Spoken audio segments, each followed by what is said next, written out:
Hi, it's Carol from readinggroupguys.com, a website from the Book Report Network, and I want to welcome you to Book Group Speed Dating. This is a program we typically do in May. In fact, we did it last May, and we were thinking, there are a lot of great titles that come out at the beginning of the year. Since we're all so far flung, why don't we do another event in November? So last year, May was our 9th annual. This is 9.5, and we'll plan to do 10 in May. So what are you going to find today? What are you going to see? Many of you have been with us before. For those that are first timers, here's what's going to happen. We're going to see presentations from 18 small, medium, and large size publishers. They're going to be bringing to you on video their presentations about their titles. We're doing this on video because my nerves could not handle, and neither could our producers, doing this live with everyone coming on and doing their presentations. So thank you again for joining us, and let's get on with the show. Hello, my name is Matthew, and I am a member of the AA Knopf, Pantheon, and Schocken marketing team. I'm so excited to present 6 new titles that I think will definitely add to the sweetness of escaping 2020. Up first, from Joshua Henkin, Morningside Heights. Morningside Heights is a very intimate and compassionate examination of a marriage. It tells the story of Prue and Spence, a loving couple who after 30 years is starting to feel a certain marital strain. Compounded with a fully fleshed and absolutely rich cast of characters, all coming from their own walks of life with their own baggage. Morningside Heights is a sweeping, big-hearted look at interpersonal relationships. And I think what excites me most about it is that it demonstrates so many facets of love and what it means to love and how love can change and has to grow in order to adapt with the changes in your life. This is definitely a perfect book for fans of Joshua Henkin's previous works, The World Without You and Matrimony, but I also think it has such a fresh edge to it and will definitely entice new readers to discover him as an author. It is the kind of book that is only a pleasure to read, but at the end will leave your heart feeling a little bit sore, and I definitely mean that in the best way. Up next is a book that is so buoyant and laugh-out-loud funny, Early Morning Riser by Katherine Heine. Early Morning Riser tells the story of Jane, who has recently fallen in love with Duncan, and Duncan is so utterly lovable, so good-natured, and very handsome. However, and unfortunately, Duncan is a prolific seducer of women, and this book chronicles Jane's navigations of trying to be in a good and stable relationship with Duncan while handling constantly being exposed to all of Duncan's exes. She finds Duncan's exes at the grocery store, at restaurants, 3 towns away. She cannot escape them. And you can expect from the description of this book how funny some of these circumstances can wind up being. Katherine Heine is such a craftsperson with her writing. Her writing is utterly gorgeous, and this is the kind of book that will keep you turning pages to the very last page. Early Morning Riser is perfect for fans of J. Courtney Sullivan, Sally Rooney, and even Ann Tyler. It is a book that invites joy, and who doesn't need that right now? Next on the list is an exquisite new memoir, Crying in H Mart by Michelle Zauner. If you are an indie music fan, you might recognize Michelle Zauner's name, as she is from Japanese Breakfast. You also might remember in 2018 there was a viral New Yorker essay floating around of the same name as this book. That essay was a powerful, unflinching examination of love, grief, identity, and food. And now that essay has expanded into an incredibly earnest, wonderfully vibrant memoir. This is a book for foodies, for sure. This is a book for music lovers, and this is definitely a book for people who love intimate, profound family stories. I said the word earnest when describing this book, and I do want to highlight that adjective. There's a very lovely, plain-spoken quality about this memoir in everything that Michelle Zauner addresses, from growing up Korean American to experiencing the great losses of her life. I expect the stories and anecdotes in Crying in H Mart to resonate widely. This is a very accessible book, and it's definitely one that warrants a reread. Up next, we have Send For Me by Lauren Fox. Send For Me is a really exciting departure for Lauren Fox. This is her first piece of historical fiction. This is a novel that moves between Germany on the eve of World War II and present-day Wisconsin. In the past, we follow Annalise, who is a dreamer, someone who imagines her future working in her parents' bakery. That future she has envisioned, however, quickly fades and is upended by World War II. 2 generations later, in America, we follow Annalise's granddaughter, Claire. When Claire stumbles upon a collection of her grandmother's old letters, she begins to see her family's story and history in a brand new light. There is also a very personal story with regard to Lauren Fox writing this novel, where the letters in the text are actually letters that Lauren's grandmother had written while she was escaping Germany. And I think that's part of the reason why this historical fiction novel stands out from so many of the rest. Its authenticity and its true depth. Second to last, we have Susan Conley's Landslide. Landslide tells the story of a family trying to stay afloat when the world around them seems to be crumbling down. After a fishing accident leaves her husband hospitalized, our main character Jill is left to look after her 2 sons. Her sons are teenagers and described as the wolves. What I am drawn to about Landslide is its contrast between old and new, where we're in a town that is based on old traditions and trades, but we're looking at the portrait of a family in a modern world. And through it all, Susan Conley's writing is so capable of keeping us aloft. There is such a suspension and lift to her text that allows us to explore all of it. This is one of those perfect bittersweet novels. It has a lot of humor, it also has a lot of heart, so it's definitely one to look forward to. Last, and certainly not least on the list, is Great Circle by Maggie Shipstead. If you don't know Maggie Shipstead already, you will after this book. Spanning Prohibition-era Montana, the Pacific Northwest, Alaska, New Zealand, wartime London, all the way to modern-day LA, this is a monumental piece of art. It chronicles the story of a daredevil female aviator determined to chart the course of her own life at any cost. What's exciting about this book for me is that we have 2 parallel storylines that are very different takes on the same reality. In the past, we have the daredevil herself, but a century later, the actress portraying her in a movie. I find it so clever and pleasurable to see the story as it was versus how it is scripted and interpreted later. And you can tell when reading this book the amount of research that Maggie Shipstead has put into it. Great Circle is definitely gearing up to be Maggie Shipstead's breakout book. Also, I don't know if it's entirely appropriate to plug this here, but if you're not following Maggie Shipstead on Instagram, her Instagram is phenomenal. It's a combination of scenic travel imagery and her very adorable and funny dog, Gus. So just wanted to throw that out there. But that's it for me. I hope that you, like me, are really looking forward to 2021's new books, and I wish you happy reading. Hi everyone, my name is Randy Chan.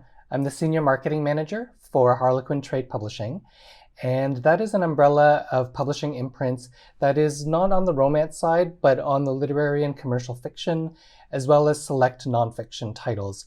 Some of our recent successes just in the past year include Rise Up by Reverend Al Sharpton, I love that guy, and 3 different Reese picks over the last 16 months, including The Last Story of Mina Lee by Nancy Juyun Kim, The Henna Artist by Alka Joshi, and The Cactus by Sarah Haywood. So I'm going to talk to you about 6 books. Very excited. We're going to start with The Lost Apothecary by Sarah Penner. This is one of our biggest novels of the year. It was acquired in a fierce auction and a fierce bidding war among all major publishers in North America. Think really big, majestic blockbusters in the category of, Aaron Morgenstern, Jesse Burton's The Miniaturist, or even Kate Morton. So what is the hype about regarding The Lost Apothecary? One part of The Lost Apothecary is set in 1791, where a small secretive network of women visit a hidden apothecary in London, England. The apothecary is located in a back alley, has no storefront. You could stand in its doorway and not know it was there. But the women who visit there know where they're going, and they're there to retrieve poison dispensed from the secret apothecary. The women use this poison to kill the abusive men in their lives. The first rule of the apothecary is the poison must never be used to harm another woman. So that's the historical part of the novel. The second part of the novel is set in present day, where a woman vacationing in London, England, finds a glass vial that's been washed ashore from the Thames River. The vial has a mysterious bear claw logo on it, and when the woman starts to research further, combing through the archives of London, she unearths the story of the feminist serial killer who operated the Lost Apothecary. I get goosebumps just talking and thinking about this book. How the two strands come together is really amazing. We've been living and working with this book for a year now, and I really can't wait for more and more readers to discover the Lost Apothecary. My second book is The Girl from the Channel Islands by Jenny LeCote, and it's so great to see World War II fiction alive and well still. I think some of the best examples in this category are inspired by real-life events and personal events to the author. And The Girl from the Channel Islands checks off all those boxes. So as you know, the Channel Islands are very close to the northern coast of France, but they're part of the British Isles. And one of the Channel Islands is called Jersey. So this is the story of Hetty, a Jewish girl who in 1938 arrives in Jersey trying to escape the Nazi invasion of her home country of Austria. She thinks Jersey will provide a safe haven, but in fact in June of 1940, the Nazis invaded there, along with the other islands, including Guernsey, which was the backdrop of the Guernsey Potato Peel and Literary Society. The author, Jenny LeCote, was born in Jersey, and the story was inspired by her grandparents who were involved in the resistance. In fact, her grandfather would build illegal radios, which enabled the small community to stay in touch with what was happening in the outside world. The story is very rich in family history. It's a very personal story for the author, and we already have a raft of blurbs from New York Times bestseller Kelly Rimmer, who wrote The Things We Cannot Say, Karen Robards, who wrote The Black Swan of Paris, and Noelle Salazar, who wrote The Flight Girls. I think this was one to watch. And our third book is The Jigsaw Man by Nadine Matheson. I think some of you may have seen this book featured recently on Shelf Awareness's Galley Love of the Week. It's gaining a lot of steam. So if you like gritty crime dramas, especially ones set in the UK, like I do, then this one is for you. So think The Silence of the Lambs meets Happy Valley or Broadchurch with a little bit of My Sister the Serial Killer thrown in there. This is an Own Voices novel featuring the Jigsaw Killer, whose signature is to arrange his victims' limbs in puzzle pieces. The Jigsaw Killer has been in jail for 2 years now, and yet more and more bodies are piling up in exactly the same manner, limbs arranged in puzzle pieces.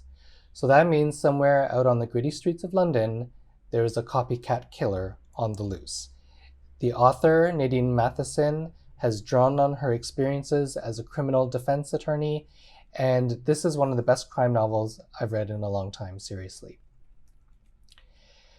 The next book is called Honey Girl by Morgan Rogers. It's an Own Voices debut. We're publishing in trade original format, and Honey Girl is sexy. It's about a young Black woman who is very straight-laced, but she goes to Las Vegas for the weekend, and she wakes up married to a woman she doesn't even know. Cue the chaos, the romance, and the fun. It is a fun read, and it's about being young and making mistakes, but I would say that it has deeper layers about racism, class, and privilege, and I think it sits somewhere between Queenie, which we all loved, and the fun of Red, White, and Royal Blue. I think this is a book for millennials and Gen Y. Talk about momentum. BuzzFeed included it in a roundup of the LGBTQ books to read. Bitch Media has reached out for profiles. Oprah Magazine has asked for a galley. I saw Morgan recently at the library conference, Day of Dialogue, and she was a standout in her author panel. This one is definitely one to watch. And the next book is J.T. Ellison's Her Dark Lies. I love JT. I think pound for pound, She is as good a thriller writer as Lucy Foley, Ruth Ware, Sherry LaPena. If you've ever read J.T. Ellison's Lie to Me, which came out in 2017, it's one of my favorites. But with her dark lies, she has outdone herself. So who doesn't love a destination wedding? Particularly one set on Isle Isola, which is off the Italian coast. It's beautiful. Except that from the moment Claire sets foot on the island for her wedding, things run amok. Skeletal remains have just been found. Claire starts to receive menacing texts from an unidentified number, someone who clearly knows about her and her husband. And then someone ruins her wedding dress by writing a threatening note on the dress in blood. And then something else happens. A storm knocks all the power out on the island, and that's when the real terror begins. Our publishing group recently did a book club with this book. We read it, we discussed it as a group. We had so much fun. It was haunting, fast-paced, and once the bodies start piling up, we just couldn't stop reading. And my last book is The Vineyard at Painted Moon by Susan Mallory. On sale February 9th. Susan Mallory needs no introduction. She's a #1 New York Times bestseller, beloved by millions of readers around the world. And this tells the emotional and heartfelt story of a woman who must rebuild her life after a painful divorce. She rebuilds it through friendships and wine. Set in a vineyard, featuring characters you like and root for, what's not to love? So thank you very much for listening. I can't wait for you to read all of these amazing books that I'm so proud to work on.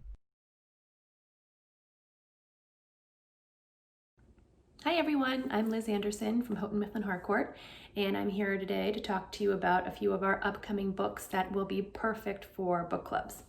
So starting with Black Buck by Matteo Escarapour, I hope that you've all heard about this book already. We at HMH have been buzzing about it for months and months. It's a debut novel coming in January from an energetic, refreshing new voice, and it is a skewering takedown of corporate America.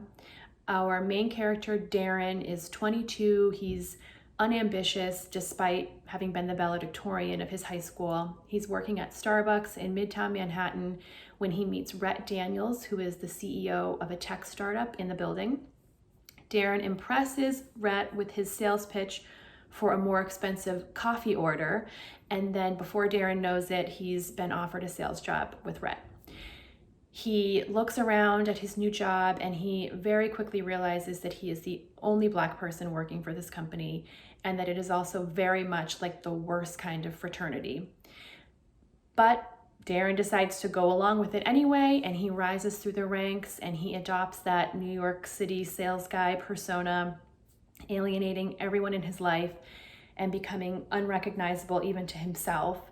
And when he finally kind of comes to and sees what he's become, he hatches a plan to help other young people of color break into New York City's sales force and eventually into America's sales force. And even that plan has some disastrous and lasting effects. This is very much a satirical view of a way of life for America's workforce, and it explores ambition and race and makes room for a necessary new vision of the American dream. The author, Matteo, is so magnetic. He actually worked in sales for a long time, so he's lived this, and he's so great at virtual events. So please reach out if you are looking to have virtual author visits in the winter and the spring, and that goes for all of the books I'm going to talk about today. So next is Land of Big Numbers by Ping Chen. This is a collection of short stories coming in February about life in modern day China from a Wall Street Journal reporter who previously was a correspondent in Beijing and Hong Kong. The stories are a mix of realism and magical realism. And the really exciting part is that Ping's first published short story was published in The New Yorker, which is like unheard of. So to have The New Yorker be the place for your very first published work is amazing. And the story that they published actually opens this collection. It's called Lulu, and it's about twins who take radically different paths in life. One becomes a professional gamer, and the other becomes a political activist. Ping is such a gifted writer, and these stories are just a beautiful tribute to the messy, violent, magical place and people of China. Moving into March, we have Come Fly the World by Julia Cook. This is the story of the women of Pan Am who served as flight attendants, called stewardesses at the time, with the iconic Pan Am airline between 1966 and 1975. These women needed to have a college education, they needed to speak 2 languages, and they needed to be politically savvy, but they also needed to be between 5'3" and 5'9", between 105 and 140 pounds, and under 26 years of age. The author weaves together the real-life stories of a handful of these remarkable women and their roles in some of the biggest moments in American history. They were there for the Vietnam War. They helped in Operation Baby Lift, which evacuated 2,000 children during the fall of Saigon.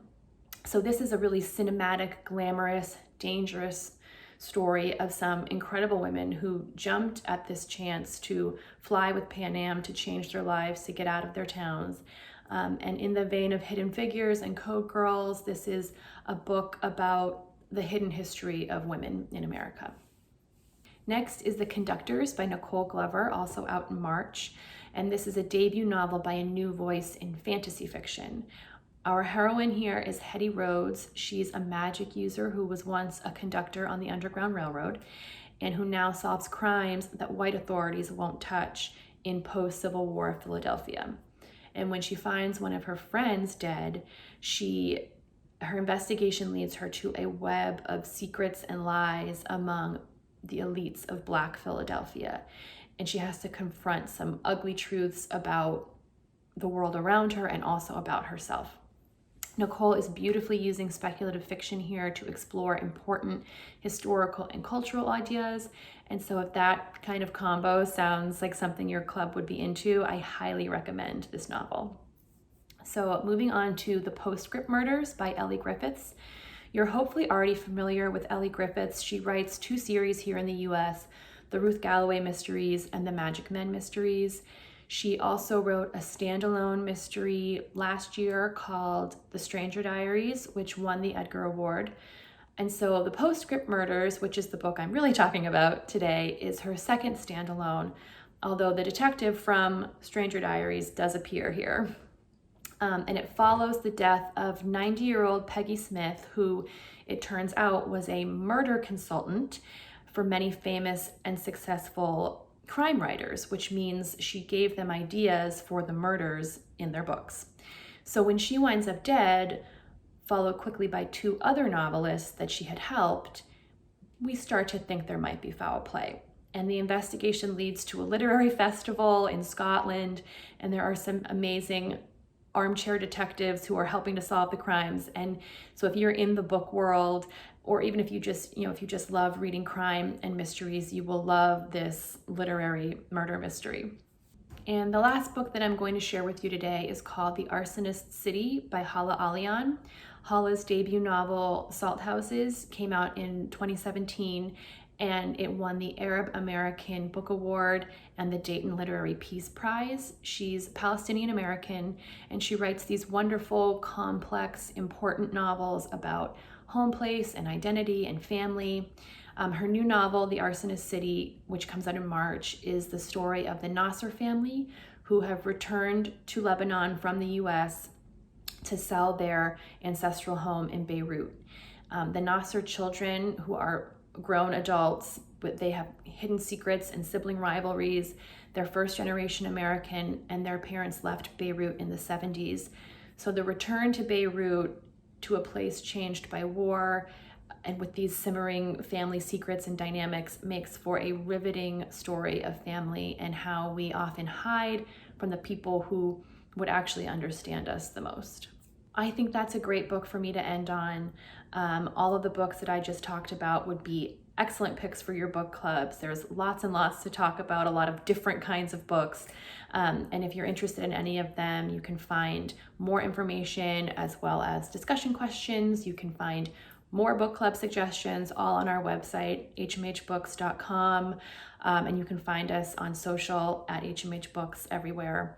I hope you and your families are safe and healthy, and thank you for listening. Bye. Hi everyone, I'm Katie Leary from William Morrow, a division of HarperCollins, and I'm here to talk to you about some of our big spring and summer books. The first is Mother May I by Jocelyn Jackson. In Mother May I, a woman's baby is kidnapped, and to get her back, she must perform a series of tasks dictated by the kidnapper, which lead her to discover her husband's compromised past. From the author of Never Have I Ever and Gods in Alabama, this tense and riveting suspense novel will keep you turning the pages until you finish. Dealing with issues of white male privilege, #MeToo, and motherhood, this novel asks the question, what do women owe to each other? Mother May I has a fast-paced plot, is highly discussable for book clubs, and is even better than Never Have I Ever.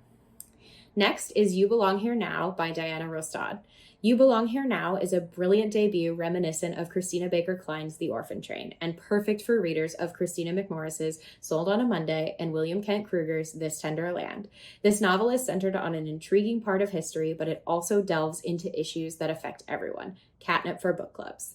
It addresses our longing for a safe place in the world, our desire to make a change, and our desires to feel powerful and in control, as well as the universal themes of hope and acceptance. The author's family was born and raised in Montana, so she understands the landscape and the communities very well. Her knowledge and love of the state, its community, and its nature comes through in the book and the characters. You Belong Here Now is a trade paperback original, which we know is a friendly format for book clubs. Next is Love and Color by Baloo Babaloa. The author of Queenie, Candace Carty-Williams, says this book is perfection in short story form. Baloo revisits classic and little-known myths and legends and retells them through the lens of West African lore. Love and Color has already received much acclaim in the UK, even debuting at number 9 on their bestseller list. If your book club is looking for a book about diverse characters written by a Black author, this is a perfect selection. Next is Summer on the Bluffs by Sunny Hostin. This debut novel by The View co-host is the start of a new series set in Martha's Vineyard in the historically Black neighborhood of Oak Bluffs. In Summer on the Bluffs, one of the first female traders on Wall Street is set to retire and simplify her life. Over the course of one summer, she brings her 3 goddaughters to her mansion in Oak Bluffs to see which one of them will receive it as part of their inheritance. Along the way, her goddaughters deal with personal challenges and learn to accept themselves and each other. Summer on the Bluffs is highly discussable women's fiction, featuring Black characters. There are secrets, betrayals, manipulations, all sorts of situations for readers to ask themselves, what would I do? Next is Anne of Manhattan by Bryna Starler. This fresh modern take on Anne of Green Gables is the summer rom-com you do not want to miss. When Anne and Gil end up in the same courses in graduate school in New York City and are paired together for their thesis project, their grudging peace soon turns into something deeper. But when Gil seemingly betrays Anne to get ahead, they both must overcome their issues in pursuit of their happily ever after. Anne of Green Gables remains one of the world's most beloved literary characters. Her everlasting popularity, coupled with the success of retellings, makes this a perfect book club choice. This is a trade paperback original and will resonate with fans of Sonali Dev, Talia Hibbert, Curtis Sittenfeld, and more. Next is Sisters of the Resistance by Christine Wells. Set in the thick of the French resistance movement during World War II, this exciting novel tells of the deep involvement of Catherine Dior and 2 young women who risked their lives to support her efforts. This is a big historical novel for our summer 2021 list, and we're thrilled to be publishing Australian author Christine Wells. This novel has all the ingredients for a hit World War II historical novel. It's set in Paris during the German occupation, features a real-life woman from history, Catherine Dior, the sister of famous French designer Christian Dior, and highlights the role of women involved in the French underground movement against the Nazis. This is like catnip for fans of authors like Kate Quinn, Pam Jenoff, and Jennifer Chiaverini. And that's all we have for you. Happy reading. Hi, I'm Hannah Schaefer, the Senior Manager for the Book Club Favorites program at Simon & Schuster. I'm pleased to introduce the 6 titles we'll be presenting to you today. These titles are Yellow Wife by Sadiqa Johnson, The Paris Library by Janet Skesley and Charles, Faye, Far Away by Helen Fisher, Dark Horses by Susan Mahalik, Infinite Country by Patricia Engel, and Mirrorland by Carol Johnstone. And now I'll throw to my colleagues who will present each book to you in more detail.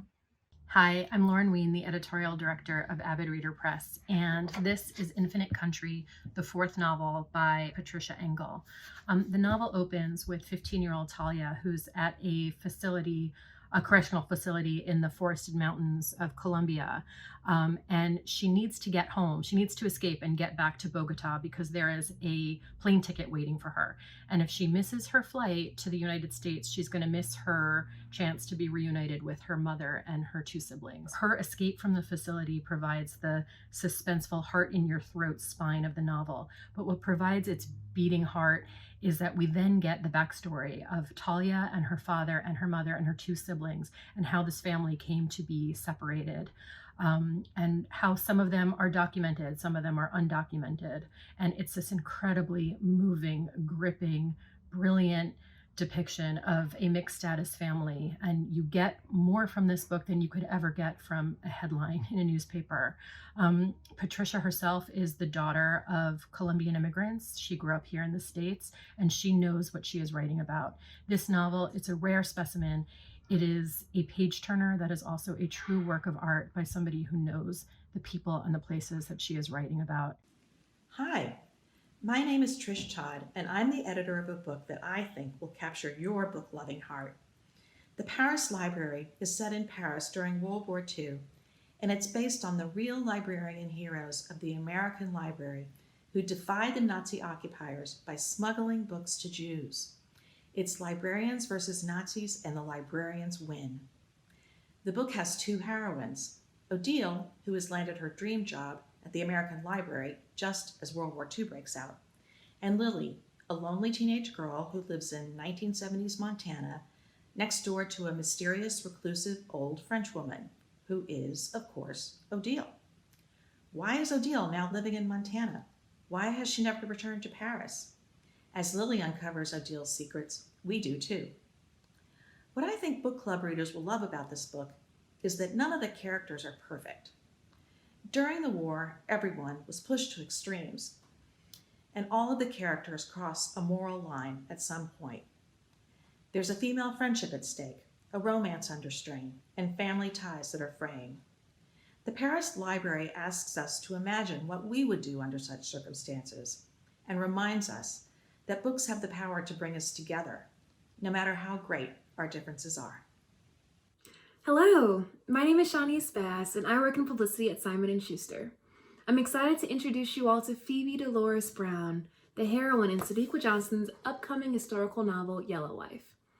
Sadiqa was inspired to write this book when she visited the Richmond slave trail and learned about the enslaved woman Mary Lumpkin, who was the wife of a brutal jailer. With such little information known about Mary, Sadiqa wondered about her circumstances, and from this curiosity came Phoebe. Born an enslaved child, Phoebe was marginally protected by her mother's position as the plantation's medicine woman, and by her father who owned the plantation. Freedom on her 18th birthday had been promised to her, but instead of the life she imagined with her true love stable hand Essex Henry, Phoebe is sold and unexpectedly forced to leave the only home she has ever known. She's then sent to Richmond's infamous Devil's Half-Acre prison, where she is forced to become the jailer's mistress, and the lives of those she loves suddenly rest in her hands. What happens when you pair fierce resistance with impossible situations? Yellow Wife is a book about love and sacrifice, and like all page-turning sagas, you'll be in deep before you realize you began.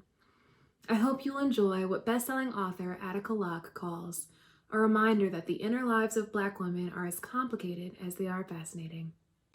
Hello, my name is Allison Callahan, Vice President and Executive Editor with Scout Press, and I am incredibly excited to present to you today our big February 2021 novel, Dark Horses by Susan Mahalik. And in this powerful debut, Susan Mahalik brings us to Rosemont, which is a grand and sprawling estate set in Virginia horse country. The fence posts are painted white, and all of the homes reside on acres and acres of land, and they are extremely private. But the thing about privacy is that it not only keeps strangers at bay, but what happens behind closed doors is hidden from the world beyond the fence. Our main character is a young girl named Roan Montgomery, who at 16 years old, when she's not at school at Sheridan Academy, spends every moment of her free time practicing to become an Olympic equestrian.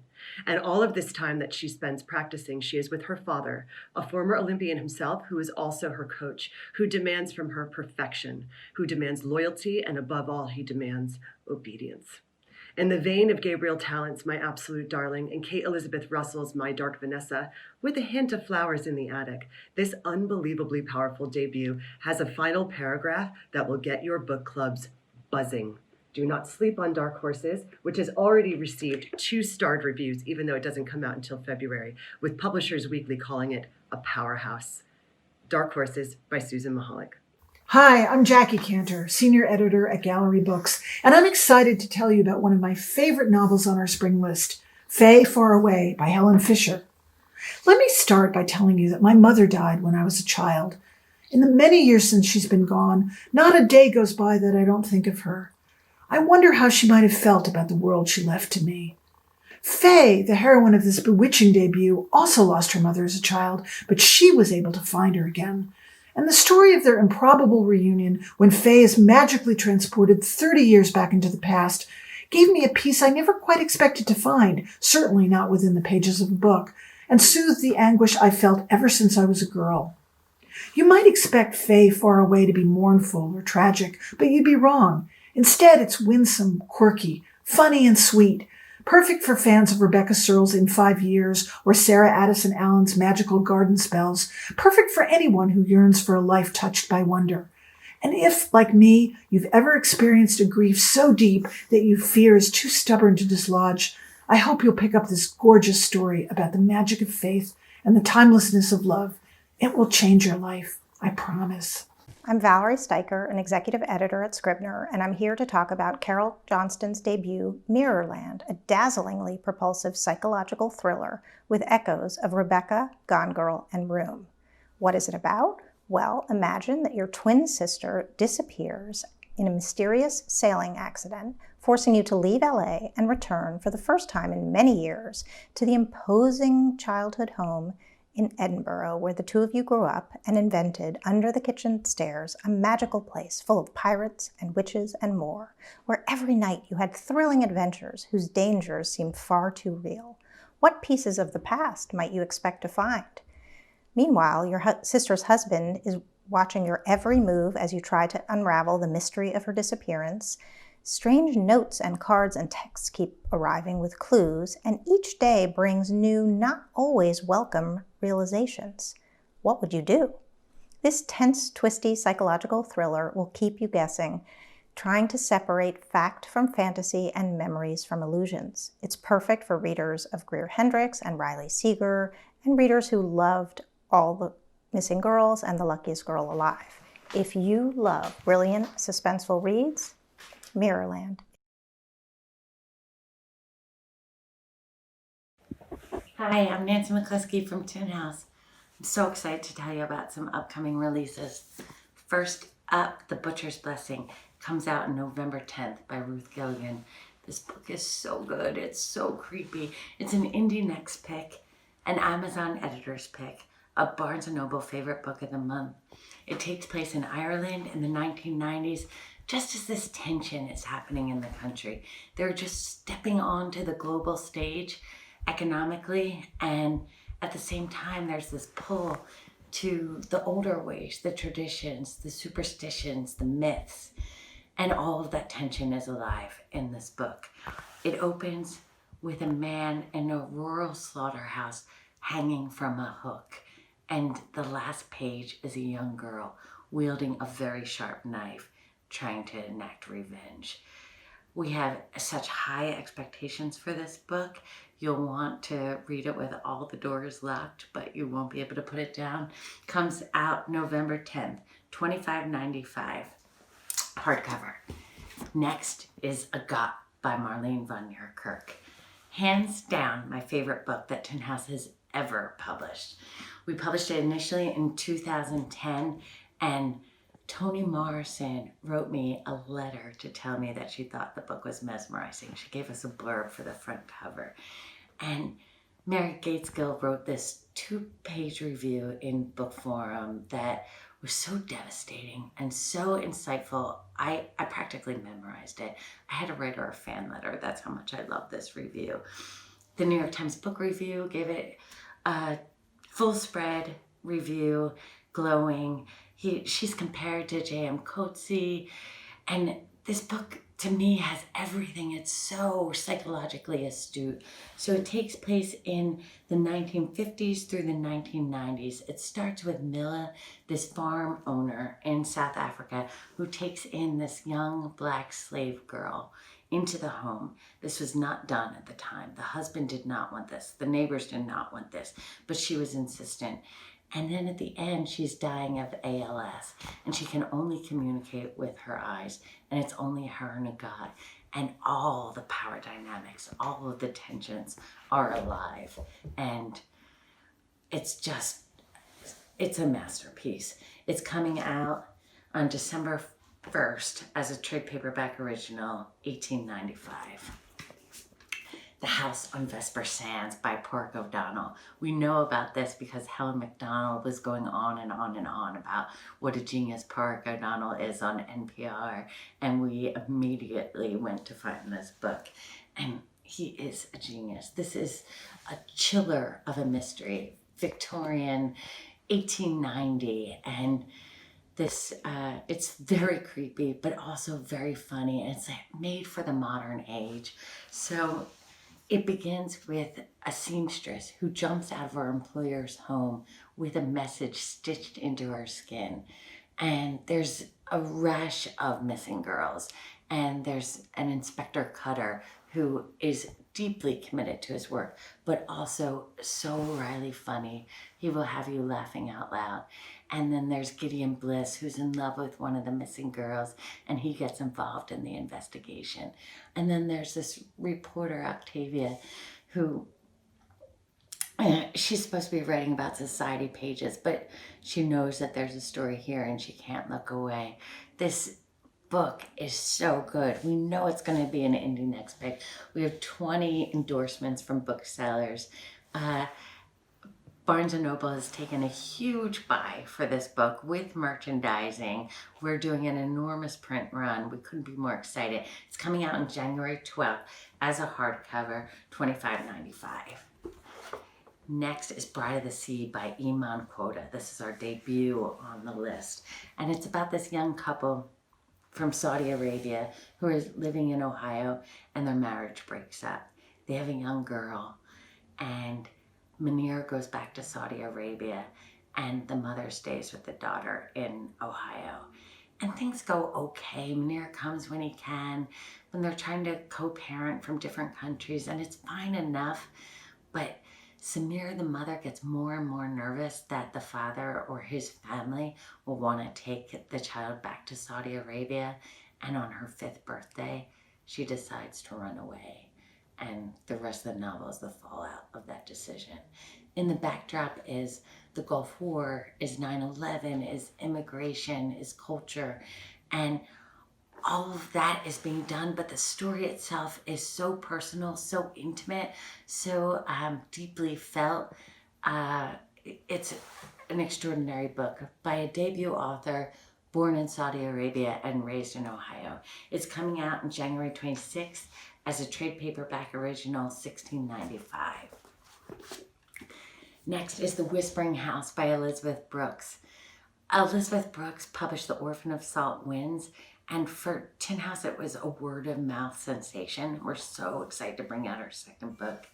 It's such a good, creepy story. Freya is 23 years old. She's at a wedding, and she looks up, and there's this estate. It's called Burn Hall, just a little ways away, and there's just something about it that's kind of like a magnet for her. And before she knows it, she walks right into the foyer. She sees this portrait, and it has a striking resemblance to her sister, and something about it just kind of haunts her. And she goes back 2 weeks later, and she meets the son who lives there and his ailing mother who he's taking care of. And she decides she'll stay for a couple nights. And then it turns into a couple weeks. and everything gets so weird.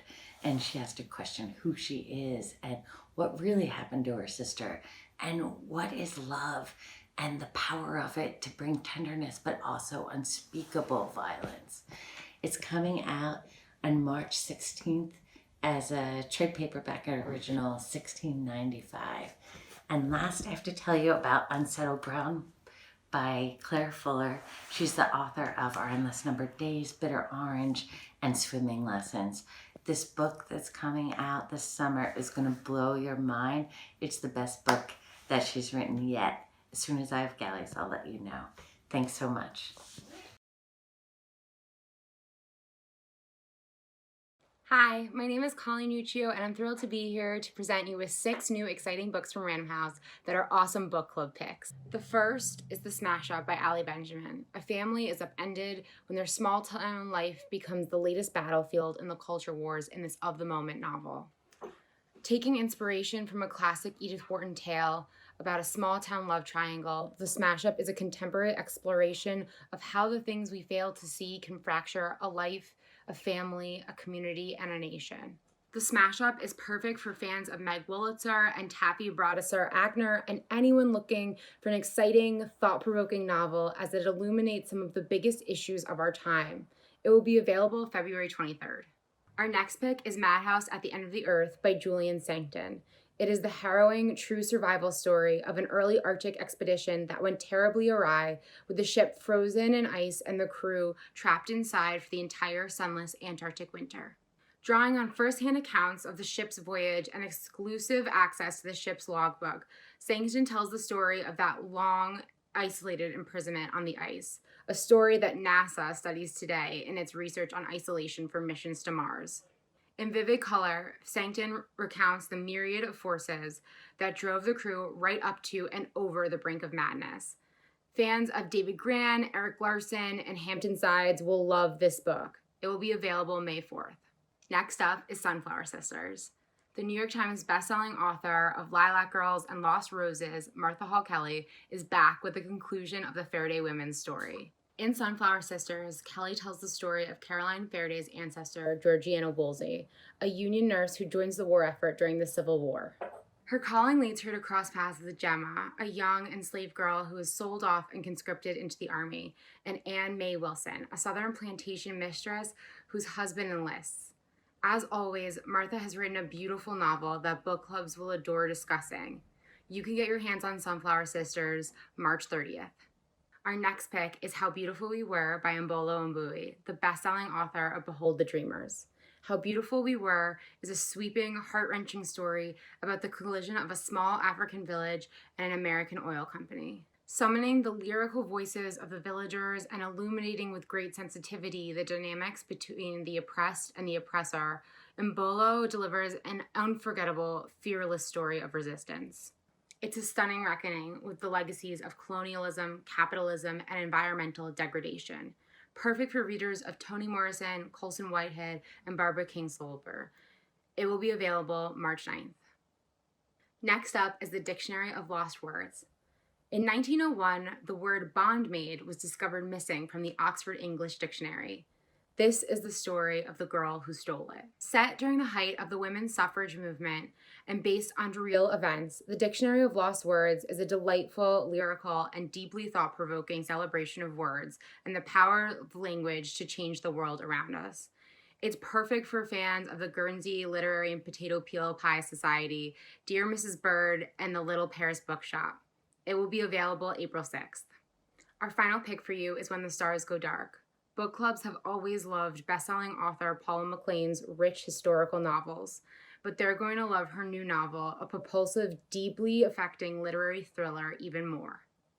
Weaving together actual cases of missing persons, trauma theory, and a hint of the metaphysical, When the Stars Go Dark tells a story of fate, necessary redemption, and what it takes when the worst happens to reclaim our lives. It's perfect for fans of Tana French and Louise Penny and will be available on April 13th. If you're looking for more recommendations, join Random House Book Club. RHBC draws readers and books together by recommending compelling stories. You can join by subscribing to our weekly newsletter or following us on Goodreads and Facebook. We also have a monthly spotlight pick we read as a group and discuss in our Zoom happy hour. Go to randomhousebookclub.com to learn more.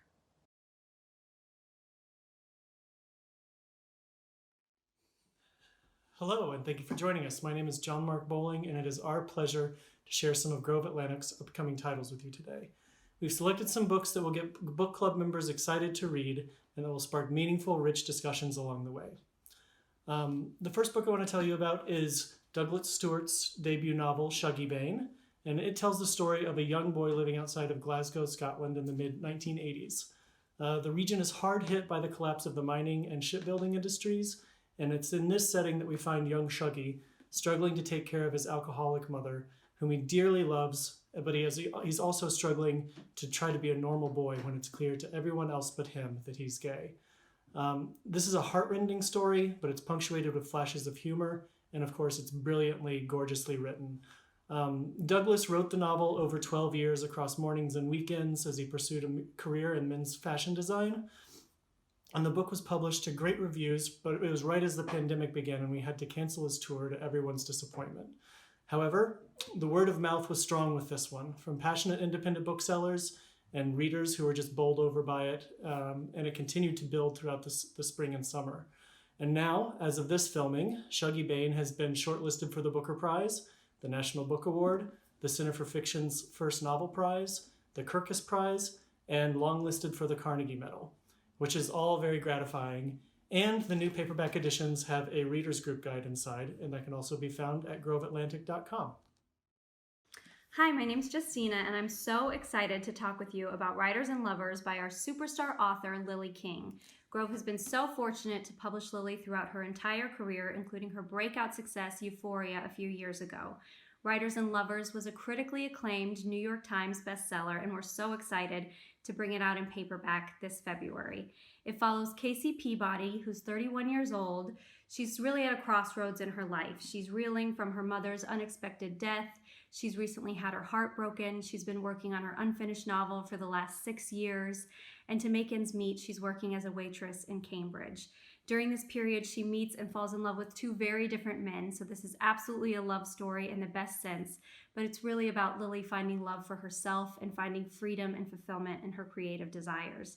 Lily's often said that she wrote this book to be the book that she wished she had as a young artist starting out. We read so many books about male artistic pursuits and so few about female ambition and drive. What a pleasure to talk with you about Walking with Ghosts, the memoir by Gabriel Byrne.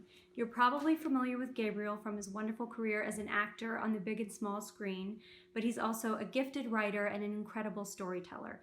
This is in no way your typical Hollywood memoir. It's really a portrait of Gabriel's life. He grew up the oldest of 6 children in working-class Dublin in Ireland. He was heavily influenced by the church. But really in this memoir, he writes about the universal, about things that are true for all of us, about mortality and time. He does have these wonderful vignettes of his time in Hollywood on film sets with people like Laurence Olivier and Richard Burton. But really, like the best of memoirs, this speaks truth that we can all relate to and lights a path in the darkness. Hi, my name's Kate Estrella. I'm a publicist at Grove Atlantic, and I'm going to talk to you about Milk, Blood, Heat by Dontiel W. Moniz, winner of the Alice Hoffman Prize. These stories, set in Moniz's native Florida, distill ordinary lives into their most basic, powerful elements. Caught in extraordinary moments of personal reckoning, Moniz's characters are thinking about womanhood, grief, inheritance, and what we may or may not owe one another. A 13-year-old in the titular story meditates on her sadness and how that sadness is different from her white best friends who she's taken a blood oath with. There's another story in which a mother finds out that her daughter may be in a relationship with her French teacher. And 2 estranged siblings are also, in this collection on a road trip with their father's ashes and forced to confront all the ways in which he's not yet gone from their lives. These stories are bewitching and searingly true, and they herald an important new voice in Florida fiction. The name Malcolm Brooks will sound familiar to anybody who fell in love with his debut novel, Painted Horses, which was a national bestseller and an Indies Introduce and Indies Next Pick.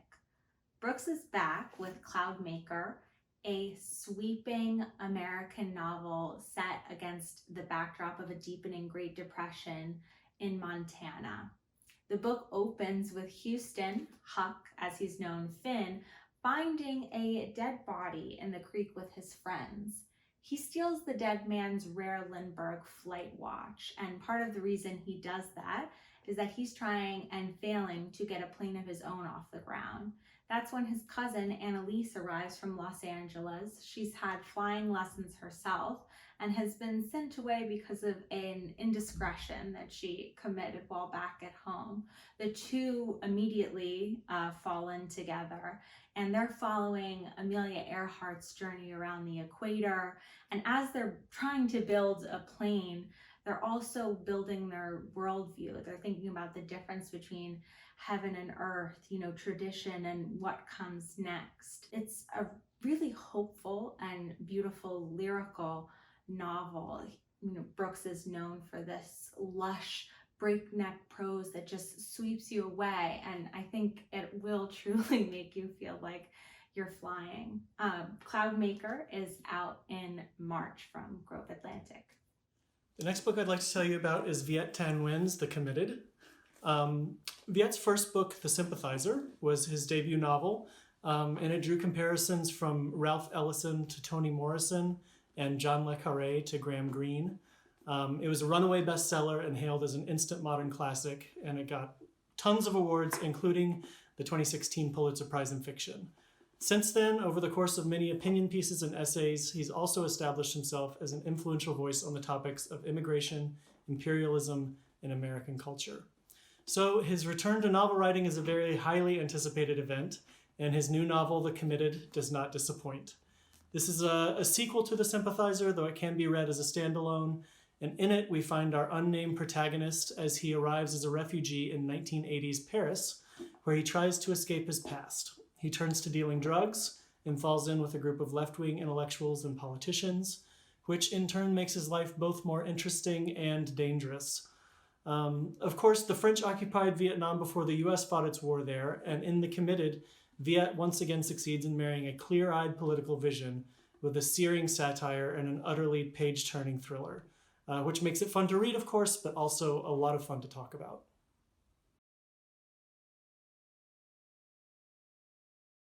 Hi, everybody. It's Alexa Waco from Soho Press, and I'm really excited to talk to you about some of our titles today, mostly spring titles. But first, I'm actually going to talk about one title that we have out already, which is This Time Next Year We'll Be Laughing by Jacqueline Winspear. For those of you who don't know, Jacqueline Winspear is the New York Times bestselling author of the Maisie Dobbs series. And after 16 novels in the Maisie Dobbs series, she has decided to take the bold step of turning to memoir. So that is This Time Next Year We'll Be Laughing, an aspirational title, we hope. This is a memoir of her Kentish childhood and also her family's resilience in the face of war and privation in the years after the World War II in England. This memoir is shockingly frank. It tackles such difficult, poignant family memories as her paternal grandfather's shell shock, her mother's evacuation from London during the Blitz, her parents' years living with the Romani people, and also her own childhood on a farm in rural Kent picking hops. So it's, for those of you familiar with Maisie Dobbs, it feels like quite a departure, but the memoir also goes into kind of her inspirations behind Maisie Dobbs and how this resilience inflects itself into the narrative. And it's an eye-opening and heartfelt portrayal of a post-war England we rarely see. And also, like we said, a blue-collar story of growing up in the English countryside, of working class indomitability and family secrets, artistic inspiration, and also the price of memory. But most of all, it feels rooted in the durability and strength of the human spirit, which we feel like makes it perfect for our times. And that is This Time Next Year We'll Be Laughing. That's on shelves already, so check it out. So next, I'm going to talk about a novel that we have already out. It will be out in paperback soon, which is why I wanted to give it a quick shout out. That is 3 Hours in Paris by Cara Black. Cara Black is one of our most popular and all-time best-selling novelists on the crime side. She's well known for her Amy Leduc series, which is soon to be in its 20th installment. But this year she did something a little bit different, which is publish a standalone. It's still set in Paris, even, that is what Cara is well known for. And this one takes a little bit of a different tack, though, because it is set in Nazi-occupied Paris. And Cara's inspiration for this novel was a little-known historical fact, which is that Adolf Hitler spent 3 hours in Nazi-occupied Paris and then left for reasons unknown. And 3 Hours in Paris is, Cara's imagining of what led him to leave suddenly. So the premise of 3 Hours in Paris is that it centers around an American riflewoman, Kate Reese, who's recruited to a top secret and highly dangerous mission, which is to assassinate the Fuhrer while he is in Paris. The assassination attempt happens early in the novel and it quickly goes wrong. And Kate is forced to flee for her life, realizing that she has been set up. So really, this contains a lot of amazing, incredible historical detail in, this very real historical time period that's fascinating, but it's also a cat and mouse game as Kate runs for her life through Nazi-occupied Paris. It is it's a excellent thriller. It is fast-paced, pulse-pounding action throughout, and it never lets up. And this one has gotten rave reviews, and I won't give too many more spoilers, but again, if that intrigues you at all, we encourage you to check out 3 Hours in Paris by Cara Black.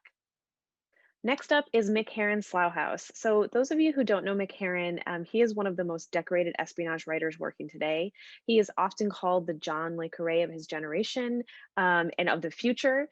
And he has racked up pretty much every award in that space than any other writer working today. So we are so thrilled to be publishing another installment in the Slough House series. That's the series name, but it's also this book name. It is number 7, but it is the perfect entry point into the series for the uninitiated. And what is Slough House? Slough House is MI5's London depository for demoted spies. This is the whole universe. The series follows these washed up MI5 spies as they both try to, regain their standing or, just kind of face the challenges that are thrown at them in this kind of increasingly absurd world that they live in. And the series overall is very uncannily prescient. It follows incompetent spies, career bureaucrats, and also the rise of white power underpinnings of the alt-right political movements that are going on, in England, but in also the world. And if it wasn't so funny and so quick and so smart, it would almost be too sobering to read because that is how kind of on point it is. But a little bit about this particular book. At the beginning of Slough House, Brexit has taken a toll. The slow horses, as they're called, these washed up MI5 spies, have been pushed further into the cold, and Slough House itself has been erased from official records, and its members are dying in unusual circumstances. No wonder Jackson Lamb's crew is feeling paranoid, but are they actually targets? So Jackson Lamb and his slow horses are in a fight for their lives as they navigate the dizzying layers of lies, power, and death. And that is Mick Herron's Slough House.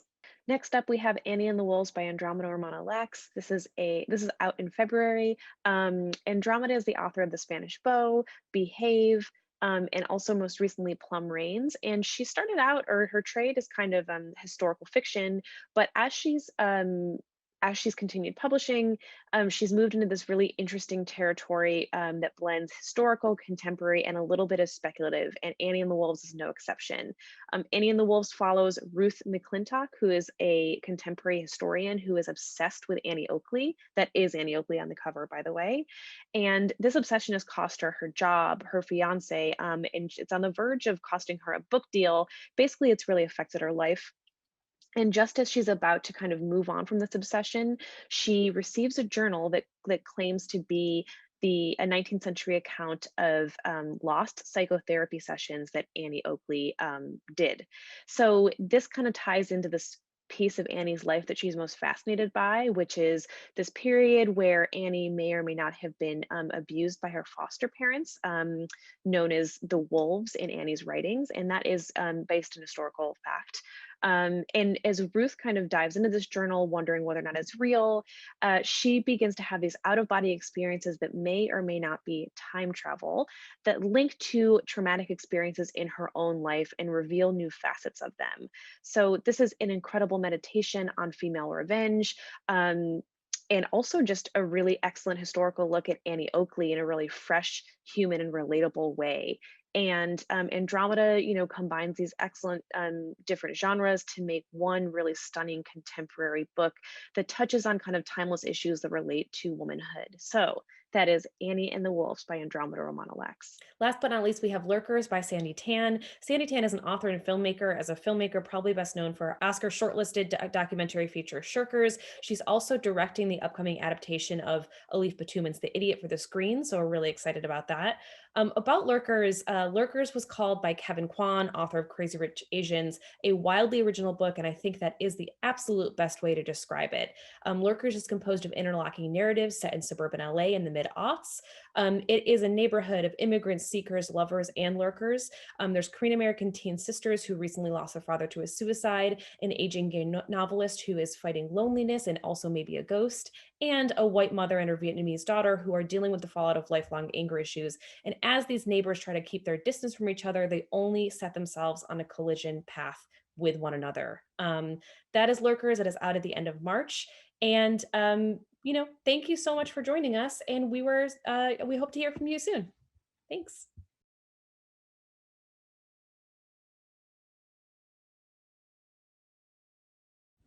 Hello everyone, my name is Valerie Pierce and I'm the Retail Marketing Director at Sourcebooks.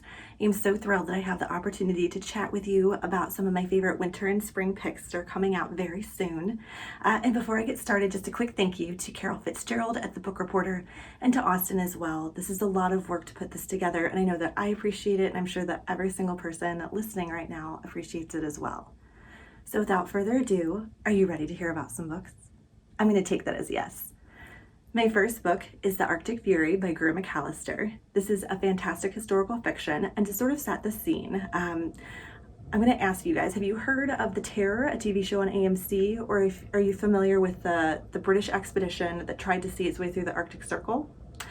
If not, spoiler alert, it was a huge failure. Everybody perished, and for years no one knew what had happened to everybody. So this story posits that Lady Jane Franklin, who was the wife of the commander-in-chief of that expedition, decides that she's tired of all the men trying to figure out what happened to her husband. So she hires a group of ragtag women explorers to go up to the Arctic and to find her husband and the rest of the crew. Now, this is a very, as I said, a ragtag group. They're very different. They come from different socioeconomic backgrounds, and there are definitely a lot of personalities that clash, which is not necessarily safe when you're in the Arctic. So as the reader, we get to hear two different time periods throughout the book. One is when they're starting on their expedition, and two is when the leader of the group, Virginia, is on trial for murdering one of the women while they're up on the ice. So it's a thrilling story. You get a lot of historical detail that is actually correct because Greer does an amazing job with her research. But we also just get this really thrilling historical thriller that you don't know what really happened out there and you want to know more. So that book comes out in December, and I can share with you that it is an Indie Next pick. So make sure you get that from your local bookstore. My second book comes out in February, and it's called Black Widows by Kate Quinn. This is perfect for people who love domestic thrillers, especially if you love things with a little bit of a unique hook. So in this one, it starts off with Blake Nelson, a man who's been murdered, and the authorities, who are quite sure that his wife killed him. The only problem is, which one? Because Blake is a polygamist and he has 3 wives. And while they all may have loved him at one point in time, they certainly don't like him very much right before his death. And every single one of them had the opportunity to do it. So please make sure to check this one out. It is thrilling, it is different. You get the perspective of all 3 of the wives, who are, as I said, very different. One is the perfect polygamist wife, or so she wants you to think. One is a naive young woman who may also be incredibly manipulative. And one of them is a world-weary woman who lived on the streets of Las Vegas, a former drug addict, So these three women, very different, have to figure out together who killed Blake, while also trying to wonder if it was actually one of them. I have one more book coming out in February. It's called The Engineer's Wife, and this is actually the trade paper version of the hardcover, which came out in April of 2020. But I wanted to make sure to mention this one because trade paper is perfect for book clubs, and because I think a lot of us missed a lot of really great books that came out in April of 2020 because of the pandemic. This book is about Emily Warren Roebling. She was a woman who basically helped engineer, construct, organize, fund, and put together the Brooklyn Bridge. And yes, I said the woman. When she marries Washington Roebling in the 1860s, she expects to mostly be a society wife. But when her father-in-law dies in a freak accident on the Brooklyn Bridge that he's putting together, and then her husband gets incredibly ill, she's the only person in the family who can take on this contract. And the family will be bankrupt if she doesn't. So she spends the next 19 years of her life learning engineering, which is difficult since there are no schools for that for women, of course, during that time. Figuring out how to deal with the politicians, figuring out how to deal with the workers. Everything you can think of, she had to do. She bore that burden. And what I love about this story too is that there are so many current issues that she deals with. Work-life balance, dealing with a husband where suddenly she's the breadwinner, quote unquote. All of that is stuff that Emily deals with in this story, and I think will really resonate with current readers. It's perfect for readers of Marie Benedict, so please make sure to check that one out. I have one last fiction story to tell you about. This one comes out in April. It's a debut. It is called The Girls in the Stilt House by Kelly Mustaine. This is perfect for readers of Where the Crawdads Sing, and If the Creek Don't Rise, and even Bookwoman of Troublesome Creek. It takes place in Mississippi. It's about two young women who are very different. They come from very different racial backgrounds, but they're both on the lower end of the socioeconomic platform. They're both struggling. They're both determined to get out of this small town, away from everything that's held them back, and then a murder happens. A murder that brings them together in unexpected ways. A murder that brought them together in a way that nothing ever could because they were so different. And they both work together to try to get out of this small town. So that one, as I said, comes out in April in trade paper. And then I have two great narrative nonfictions that I want to tell you about. The first one is Footnotes by Cassine Gaines, who's a journalist. I love narrative nonfiction that tells me stories that I've never heard of before. And what Footnotes does is it tells the story of Shuffle Along, which was the first all-Black created, produced, and acted show or musical on Broadway. When we begin the story, we begin with the producers sitting backstage on the first night, and they're terrified. They have no idea how the audience is going to react to this. They're ready to have to run from a mob, but what happened is everybody loved it. What happened is that it changed the face of the world for the acting community and for the producing community. The 100th anniversary is May 25th, which is when we're publishing the book. So there will be a huge celebration. The author is in touch with the family members of the original producers and actors from Shuffle Along, and I just think it's a story that everyone should know and celebrate. And then last but not least is The Woman They Could Not Silence by Kate Moore. Yes, Kate Moore, the author of The Radium Girls. She is back. If you've read her before, you know that she is just a phenomenal writer. She has a way of telling a narrative nonfiction story that makes you feel like you're reading a fictional thriller. So in The Woman They Could Not Silence, it is about Elizabeth Packard. When we enter the story, it is June 18th, 1860, and it's the day everything changes for her. Before then, she'd been the perfect wife. She was renowned as a cook. She was a beloved mother. Again, almost a perfect wife, except for the fact that she disagreed with her husband. She didn't agree with his politics. She certainly didn't agree with his religion. And that was cause for him to put her into an asylum. And during that time, it was absolutely legal for a man to put his wife into an asylum and to keep her there for as long as he wanted. But he misunderstood Elizabeth. He thought that would break her, but it didn't. It just made her stronger. So eventually she gets out, she takes him to court, and she proves that to the United States of America that women should be allowed to make their own decisions about whether they're going into a mental institution. And she eventually also fights for the rights of women to retain custody of their children as well. So she changed the world as we know it. The Woman They Could Not Silence comes out in June. And those are my books. Thank you so much for listening to me, and I hope you have a wonderful day.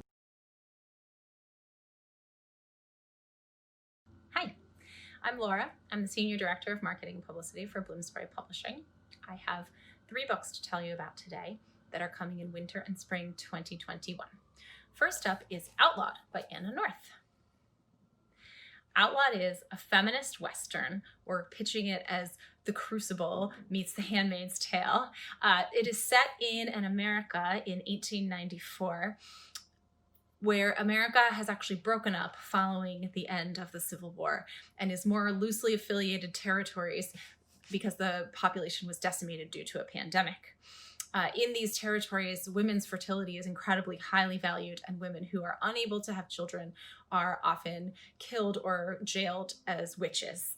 It follows an amazing, irresistible heroine called Ada, who is 17 years old and newly married and learning to become a midwife from her mother, who practices the same trade. However, Ada is unable to get pregnant after a year of marriage and has to flee to save her life rather than be killed as a witch. She joins up with a gang that call themselves the Hole in the Wall Gang of outlaws, and they're sort of a mixed bag of people, some men, some women, some gender nonconformists. They follow an intensely charismatic leader called the Kid. And the Kid has a dream for these people where they can create a safe haven, particularly for women in this American West. But the Kid has a very dangerous plan to get them there. And Ada has to decide whether her life is going to be worth that plan. This book's getting incredible praise. It's so much fun to read. It really delivers. Anna North is an incredibly smart writer who thinks a lot about feminist issues and women's fertility, but she tells a really gripping tale at the same time. So make sure you grab Outlawed. Next up is Zori by Laird Hunt. This is a beautiful, kind of escapist, quiet literary novel. If you're looking for something to really get you out of your present day, this is where it is.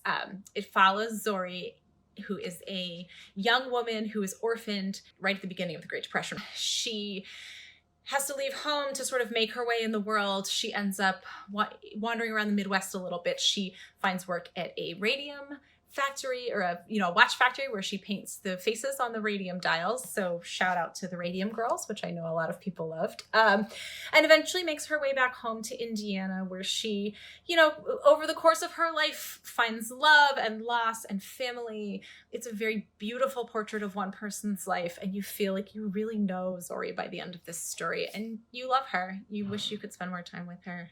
So Laird Hunt's Zori, that will be out in February. And finally, The Mysteries by Marissa Silver. This one is coming out in May 2021. Set in the 70s in St. Louis, it follows the very intense friendship of 2 little girls who are 7 years old, and they are Miggy and Ellen. Miggy is headstrong, incautious, very charismatic, but very brash. Ellen is a little bit more shy, a little bit more of a rule follower. The girls have kind of a wild 70s childhood. It always kind of reminds me of the true crime podcasts, how these children in the 70s sort of ran wild and didn't seem to have parents around. But, the girls in the course of their play start taking more and more risks, and eventually there is a tragedy that occurs, and Miggy especially has to spend the rest of her life really grappling with the consequences of what happened that day. So, it's really a tense and beautiful novel that deals a lot with childhood and friendship, but also the way we handle things as we get older that have happened to us in our past. Marissa is a master. There's so much to dig into here, and I think you'll really love reading The Mysteries. Thank you.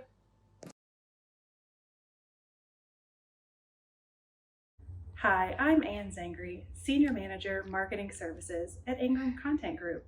We're thrilled to present upcoming titles from independent publishers distributed by Publishers Group West, Two Rivers Distribution, and Ingram Publisher Services. Hi, I'm Jennifer Pacheco from Wellbeck Publishing Group, distributed by Two Rivers. I'm here today to talk to you about The Cleaner by Mark Dawson, the first in a new series about John Milton, publishing May 4th, 2021. John Milton is an MI6 operative, and you never heard of him. That's because he's great at his job. That's why it's incredibly disappointing for his boss to hear of his latest botched job on national radio while he's driving to work. John is immediately recalled to London, and he knows that his time is up and his number has been called. Instead of facing certain death with his organization, he decides to hide in plain sight, moving to gritty East London. While he's there, he can't just fade into the background, and he ends up getting sucked into the gangland violence that's on his doorstep. To find out what else happens, you'll have to continue reading, but this is perfect for fans of Jack Reacher. We'll be publishing in hardcover with a jacket, priced at $24.95. And the second title in the John Milton series, Saint Death, will be coming in fall 2021. Hi, I'm Doug Seibold from Agate, distributed by Publishers Group West, and I'm here to tell you about This Life, a debut novel we're publishing in June 2021.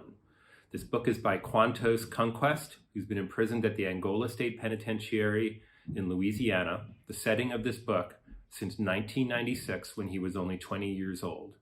This kind of novel comes along too rarely, a truly necessary, unexpected new voice, deeply inflected with the hip-hop culture that suffuses the lives of its inmate characters.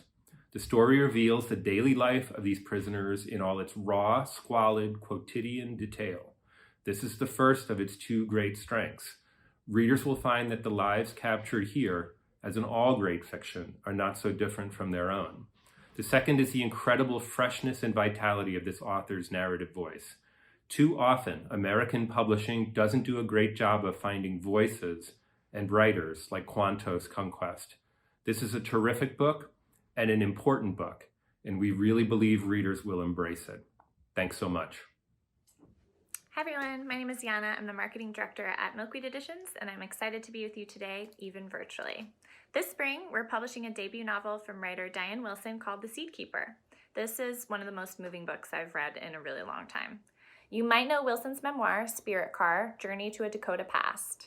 The Seed Keeper is a multi-generational story tracing back to the 1862 Dakota War and centering around our protagonist, Rosalie Ironwing, who is fighting to reclaim her indigenous heritage in contemporary Minnesota. After losing her father and her husband, Rosalie moves back into the cabin where she grew up close to the land, learning how to collect food and listen to plants. As Rosalie reflects on what she's lost, we meet Gabby, a high school friend who becomes a lawyer fighting for water quality rights, and George and Judith, neighboring farmers who refuse to farm with the Monsanto-like company's chemical seeds. Wilson interweaves these multiple narratives with an elegance that leads to a really satisfying finish. I've been telling everyone I know about this book. Robin Wall Kimmerer read the manuscript and loved it, saying the novel invokes the strength that women, land, and plants have shared with one another through the generations. If you love braiding sweetgrass, or if you love novels that are a call for reclamation, I hope you'll pick this up. Thank you. I'm Kate Gale from Red Hen Press, distributed by Ingram Publisher Services, and I'm here to tell you about Strange Children by Sadie Hoagland.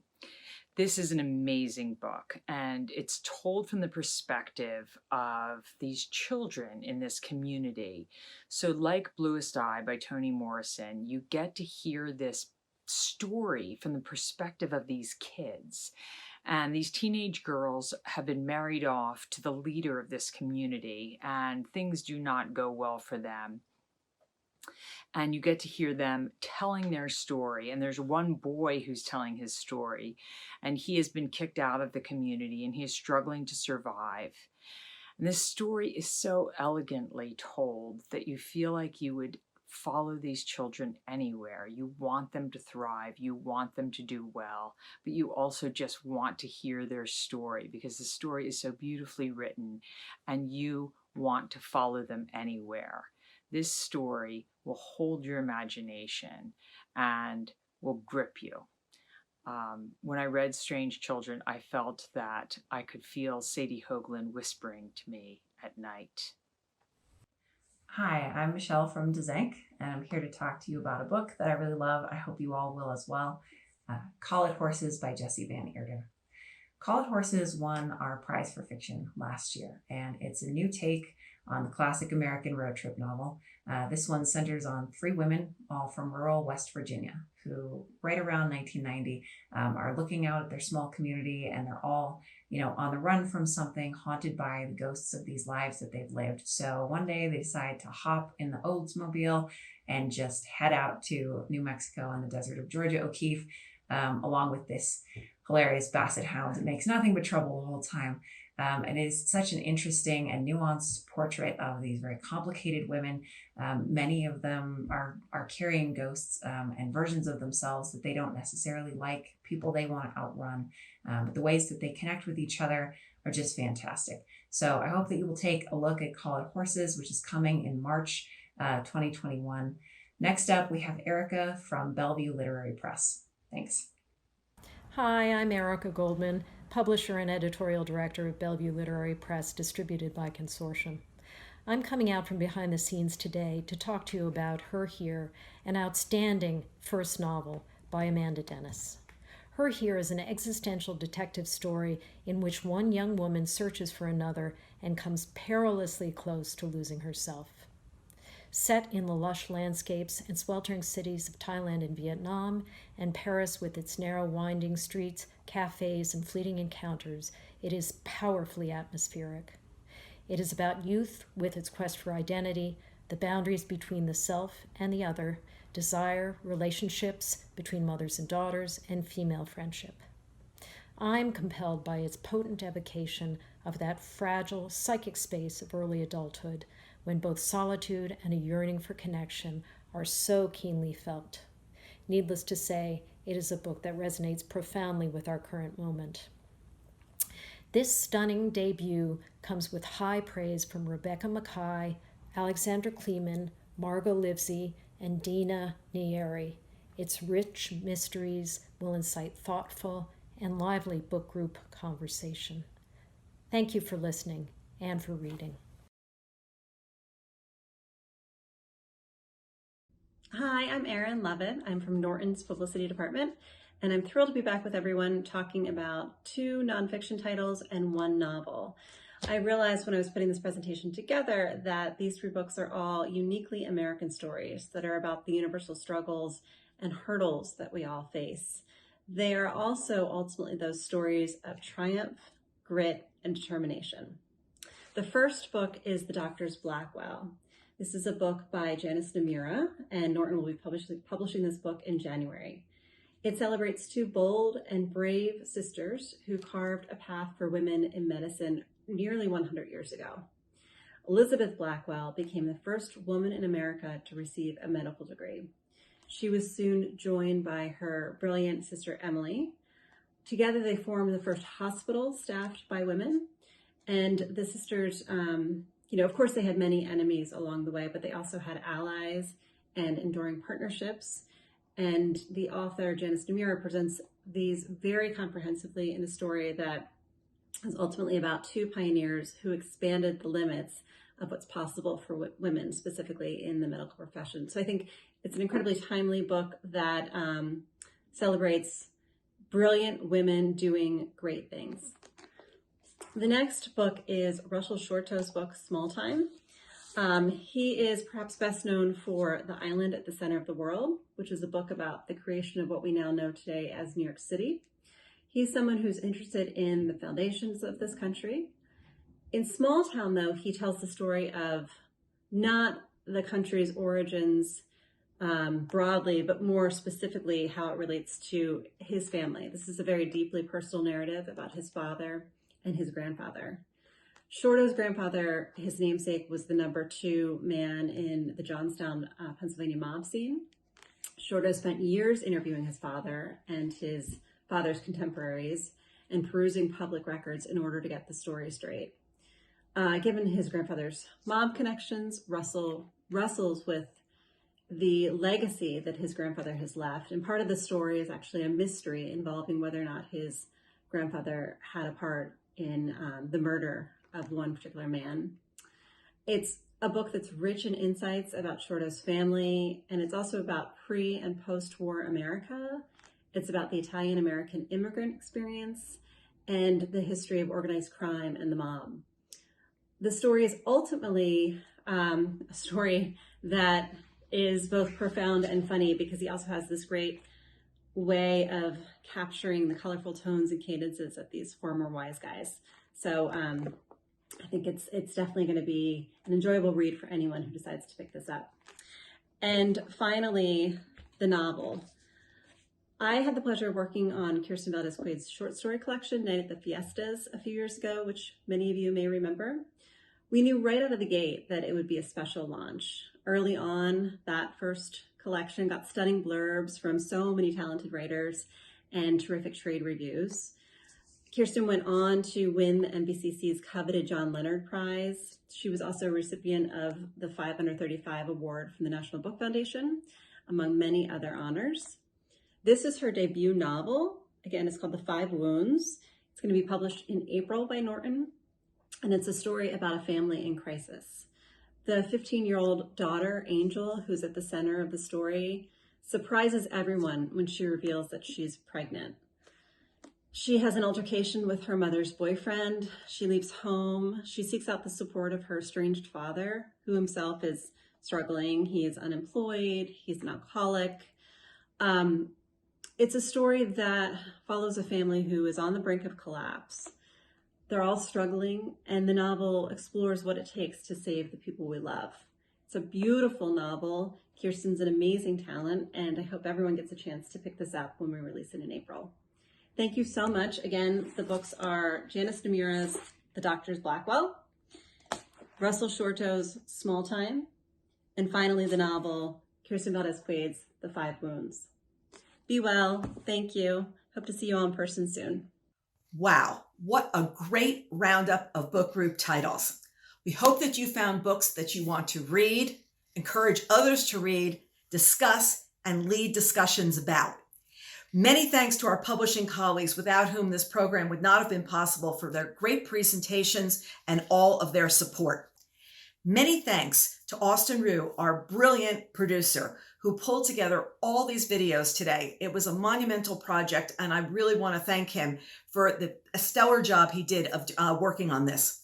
Also thanks to our editorial director, Tom Donadio, and Catherine Koster, our intern, for all their work pulling together the Leave Behind materials. We look forward to seeing you again in May. We're hoping to do this promotion again for our 10th annual, not our 9.5 annual. So look forward to seeing you then. And once again, thank you so much for joining us.